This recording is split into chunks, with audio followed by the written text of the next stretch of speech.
20대시고 직장을 이제 좀 시작하시고 아니면 직장을 다니시니까 지금까지 제가 말씀드린 거 외에 제가 생각하는 커리어 팁에 대해서 말씀을 좀 드리고 싶어요. 다 이런 말은 하실 거예요, 누구나. 긍정적인 자세. 정말 쉽고 너무 평이한 말인데 잘 안 되는 것 중에 하나인 것 같아요. 요즘 젊은 친구들은 인터뷰를 해도 그렇고 저희 때보다 좀 말들이 전체적으로 좀 없더라고요. 카페에서 둘이 친구들이 만나면 SNS로 대화를 하고 이렇게 얼굴 보고 대화를 안 하더라고요. 같은 공간 안에 있으면서. 네. 젊은 친구들은 무슨 일을 할 때도 다 이메일로 컨펌을 받더라고요. 저는 사실 아직은 얼굴 보면서 말하는 걸 좋아하거든요. 그게 문제는 뭐냐면 속을 알 수가 없는 거예요. 말을 안 하니까. 표정은 별로 안 좋아요. 분명히 뭐가 불만은 있어서 얘기를 하면은 무표정한데 아닙니다. 괜찮습니다. 얘기를 하니까 그나마 그거는 괜찮은데 상급자가 얘기하면 항상 밑에 직원들은 좀 아무래도 수긍하고 들어야 되는 부분들이 있는데 왜요? 저는 잘 그렇지 않은 것 같은데요. 물론 그거에 대해서 반박은 할 수 있지만 반박하는 방법도 되게 중요한데 긍정적이라는 이미지보다는 부정적인 이미지를 어쩔 수 없이 줄 수밖에 없는 거예요. 직장 생활할 때 가장 힘든 사람이 항상 뭔가 이렇게 말은 안 하지만 이렇게 뾰루퉁하고 있는 사람들이거든요. 안 그러실 것 같잖아요. 근데 그런 경우가 사실 굉장히 좀 많아요. 여러분들은 초년생이고 여러분들 위에 계신 분들은 여러분들보다 커리어를 더 오래 쌓으신 분들이기 때문에 그 경력에 대한 경험에 대한 존중을 여러분들이 기본적으로 해주시는 게 좀 좋다고 생각을 하거든요. 그리고 영어 되게 중요하죠. 말씀을 많이 하세요. 영어를 어느 정도 잘해야지 외국 회사에서 일할 수 있나요? 중요해요. 왜냐하면 본사가 미국에 있기 때문에 여러분들이 외국계 회사에서 일을 하고 싶다. 그러면 그냥 영어는 필수입니다. 그래서 영어 공부 열심히 하시는데 영어는 커뮤니케이션 수단이에요, 수단. 중요한 건 그 말의 컨텐츠거든요. 내용이 더 중요한 거예요. 여러분들 아세요? 한국말 하는 스타일하고 영어 하는 스타일하고 똑같아요. 그 말투나 내용이나 다 똑같거든요. 국어 공부하셔야 돼요. 두서가 없어요. 그리고 너무 단답형이에요. 뭐 어떻게 생각하세요? 그러면은 좋은 것 같아요. 아닌 것 같아요. 인터뷰에서도 그렇게 얘기를 하세요.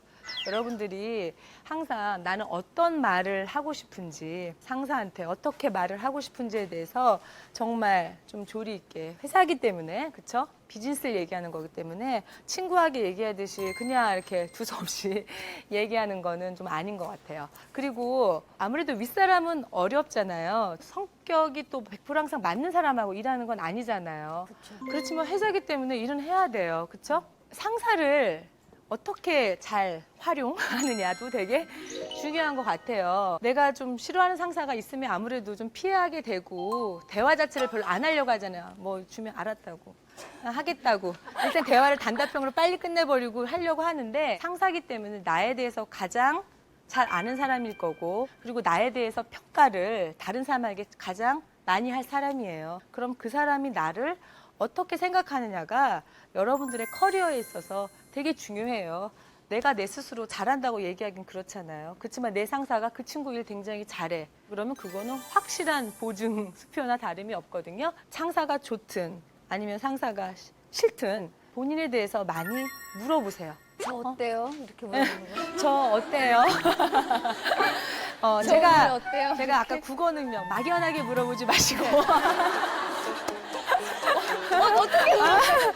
정말 똑똑한 사람은 질문을 잘하는 사람이라고 하더라고요. 자기 말을 많이 하는 사람이 똑똑한 게 아니고요. 자기가 얻어내고 싶은 답을 질문으로 끌어내는 사람이 정말 똑똑한 사람이라고 하더라고요. 그래서 여러분들도 어쨌건 커리어를 쌓으려면 여러분들이 분명히 개선해야 될 점이 있고 관계적인 부분에서도 좀 우리 상사가 나한테 좀 잘 좀 해줬으면 부분이 분명히 있을 거예요. 여러분들이 물어보시면 된다고 생각해요. 나는 굉장히 열심히 하고 잘하는데 항상 상사가 계속 지적을 하실 수도 있잖아요. 여러분들이 좀 생각을 해본 다음에 저는 이러이러한 기준으로 했는데 보시기에는 어떠해서 그런 부분들이 좀 만족스러운지 좀 더 구체적으로 얘기해달라고 얘기를 하면 10명 중에 정말 8명 이상 상사는요.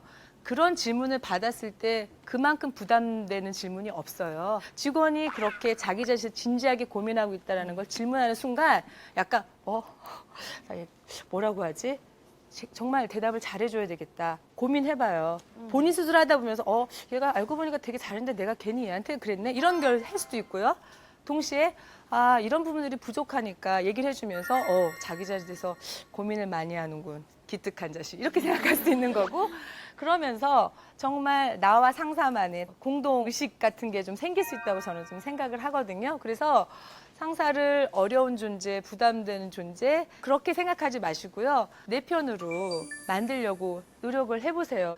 위로 갈수록 외롭습니다. 윗사람은 완벽하다고 생각하고요. 윗사람은 다 한다고 생각하고요. 위로 갈수록 선입관들이 있어요. 그러니까 또 그런 척하고 있어야 돼요.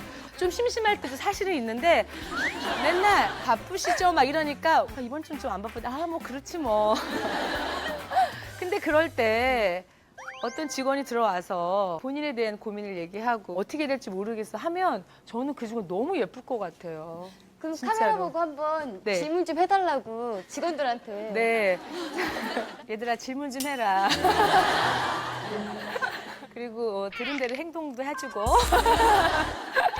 그런 과정을 겪다 보면 자연스럽게 그런 직원하고는 좀 남달라질 수밖에 없거든요. 더 신뢰가 쌓이는 것 같거든요. 그래서 상사를 내 편으로 만들라는 거 여러분들한테 꼭 말씀드리고 싶고요. 이왕이면 거기에 하나 더 팁을 드린다면 윗사람도 칭찬해주면 되게 좋아해요. 저도 위로 갈수록 칭찬을 못 듣더라고요. 저 칭찬해주시면 사장님 딱 한 명 있으세요. 저는 많이 칭찬을 해줘야 되는 입장이 되는데 저는 상무님의 이러이러한 부분들을 너무 좋아요. 근데 저는 이러이러한 부분들 부족한데 어떻게 해야 될까요? 라고 해준다면 얘는 내 후계자야. 물론 거기에 모든 거에는 진정성이 있어야 돼요. 진정성을 담았을 때는 상사가 그 직원에 대해서 다른 어떤 직원보다도 애틋함을 갖고 애착을 갖게 될 수 있을 것 같아요. 직장 생활이 훨씬 더 재밌고 행복할 거라는 생각이 들거든요.